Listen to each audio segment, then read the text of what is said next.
They cover 73.8 miles of streets in this city. They cut the grass, they pick up trash, they do weed eating, they blow off the sidewalks. They just try to keep the city looking nice. People call in if there's a dead deer on the side of the road or a dead dog. The police will call us sometimes if they see it, or a resident will call. They go get them and they bury them. If a tree falls, they have to go and see if it's on the right of way. If it's our tree, they have to cut it up and chip it and dispose of it. They're on call 24 hours a day, 7 days a week. So we always have someone on call. So if there comes a storm at night and there's trees falling down, they'll sometimes call all of them in to come out and help, because they'll have to, because these trees are falling in the street or in somebody's property. So they work in rain, sleet, and snow. The city offers a chipper service, and it operates every other week in the city, only on city streets. If you prune a tree or bushes and you put the tree limbs out at the curb, within 4 feet of the curb, and on those weeks that they do the chipper service, they drive down every street in the city. We don't go just because somebody calls and says they have limbs. They just drive through every street in the city, and if it's out, they'll pick it up and chip it.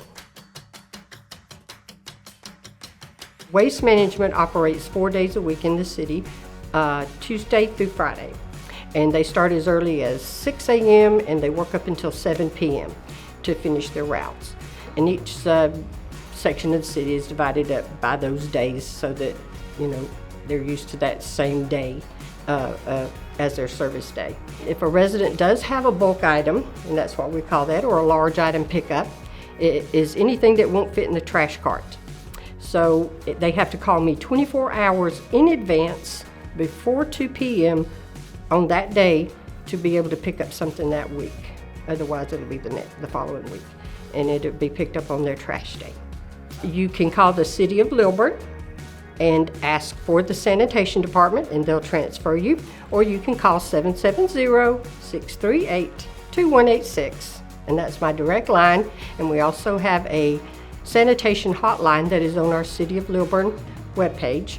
And if you go on to cityoflilburn.com, and in the search engine put garbage, it'll take you to that page and it'll give you the phone numbers to call. There's 2 different numbers you can call. Refrigerators now, used to, you could call and say, I got a refrigerator I need to pick up, and they'd pick it up. But now with all the EPA and the pollution in the air and stuff, a refrigerator will have to have the Freon professionally removed before the sanitation department will pick it up. Same thing with the air conditioner or freezer. Even those little Coke things that you have in there, they all have Freon in them, and they won't take it unless it's tagged by a professional. So they have to call a repairman, and they usually, for a refrigerator, they'll come out and they'll remove that Freon professionally, and then they have to tag it, because if you don't have a tag, the sanitation department won't pick it up. They won't pick up tires. They won't pick up anything that's considered construction material. They won't pick up carpeting or rugs. Have to go to a landfill. They'll pick up paint as long as it's dried. So if it's wet, you got to pour cat litter in it or sawdust. Leave the lid off, let it dry up, and when it gets hard, they'll come pick it up.